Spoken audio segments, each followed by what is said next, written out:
¿Cómo nos hacemos nuestros marcos, no? Nuestro marco de trabajo, nuestro sistema integrado. Si tenemos algo como esto, vamos por el buen camino. Tenemos que trabajar con documentos, está claro, lo que hemos hablado, un paso a paso, tener todos los procesos que nosotros vamos a utilizar con ellos paso a paso para que no tengamos que ir haciéndonos un informe jurídico cada vez que tengamos que trabajar. Por supuesto que vamos a tener que hacer investigaciones porque, claro, la complejidad de los propios casos prácticos al final nos lleva a que tengamos que descargarnos sentencias, que tengamos que buscar jurisprudencia, aclarar algún concepto, pero no podemos ir improvisando constantemente. Tenemos que tener nuestros protocolos base siempre cubiertos. Y luego, lo segundo para mí es lo más interesante. Si somos capaces de coger la ley y abstraerla a campos, por ejemplo, un campo que se llame gobernanza. Ahora veremos cómo lo he hecho yo, si queréis inspiraros en eso, pero, por ejemplo, gobernanza, gestión de riesgos de terceros, gestión de brechas de datos personales. Estamos hablando de una temática concreta que podemos aislarla y podemos trabajar con ella, ¿no? Eso no viene en ningún sitio en la ley. Todo lo que estamos hablando son cuestiones más prácticas, son cosas que no vamos a encontrar en la ley, pero que nos van a servir para trabajar, ¿no? Pero tenemos que ser capaces de coger esos conceptos de la ley y llevárnoslos a una extracción, ¿no? Y eso, ¿qué ventaja tiene? Cuando trabajamos con empresas grandes, suelen tener muchos departamentos y mucha especialización. Entonces, si queremos que sea eficiente el trabajo de protección de datos, pues tenemos que coger a un bloque de empleados que a lo mejor no tienen que saber de todo, pero se pueden especializar en seguridad de los datos personales, por ejemplo. Y cada vez pues, que haya cambio, ellos hacen la revisión de seguridad básica. Esas son las cosas en las que tenemos que pensar a la hora de crear el programa de protección de datos. Lo he llamado así, hay gente que lo llama producto.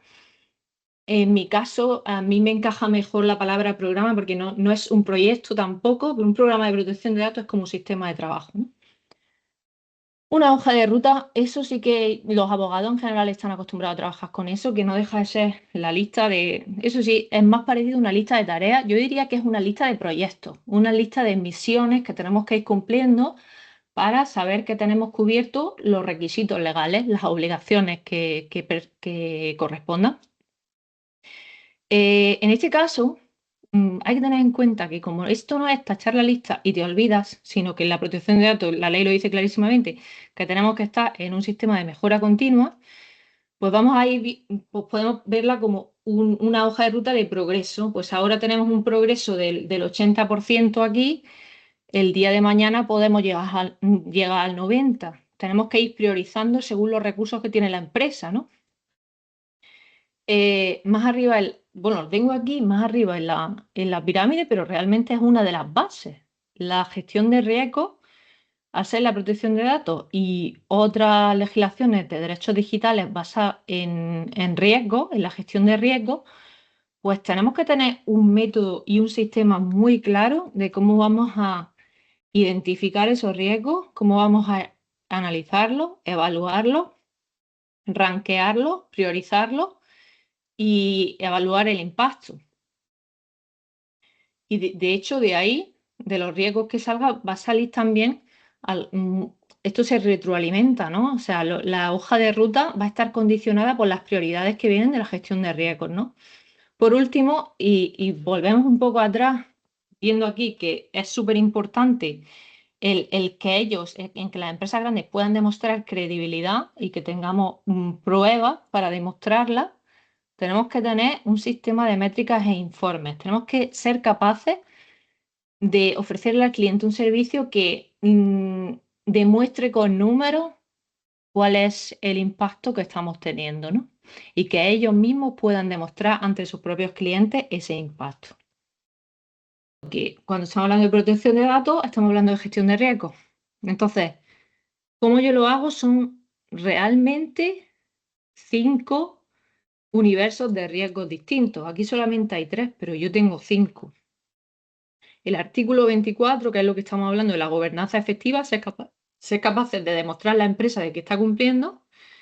Los artículos de 32, 25 y 5, que estamos hablando ya de riesgos relacionados con la seguridad de los datos personales, riesgos también de protección de datos desde el diseño y por defecto, riesgos relacionados con los principios de protección de datos. Es un poquito más concreto, no es tan abstracto como los del artículo 24, que es como todo, ¿no?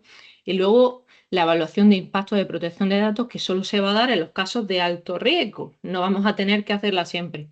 Yo tengo dos frameworks de riesgos más que son los riesgos de transferencias internacionales de datos personales, que igual solo se va a dar en esos casos en los que no hay una decisión de adecuación, es decir, cuando estamos exportando datos a jurisdicciones que no tienen un acuerdo con la Unión Europea.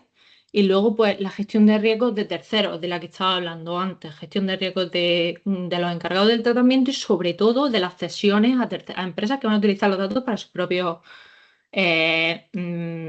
fines.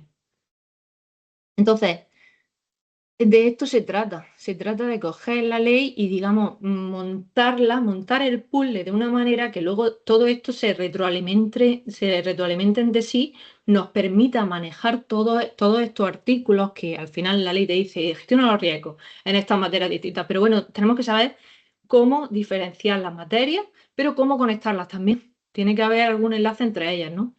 Cada una de estas 5 maneras de gestionar los riesgos tiene sus especialidades. Yo cuando estoy mirando a qué es lo que ocurre en una cesión de datos a terceros, no estoy mirando lo mismo que cuando quiero evaluar las medidas de seguridad de un tratamiento de, por ejemplo, de una clínica dental, que a lo mejor utilizan datos sensibles, datos de salud. Pues ahí a lo mejor los sistemas de informática tienen que estar protegidos de una manera. Pero claro, no son las mismas. Uy, perdón. No me voy a hacer las mismas preguntas cuando hay una cesión de datos que cuando estoy mirando sistemas informáticos. Entonces, para ello hay que tener un protocolo específico.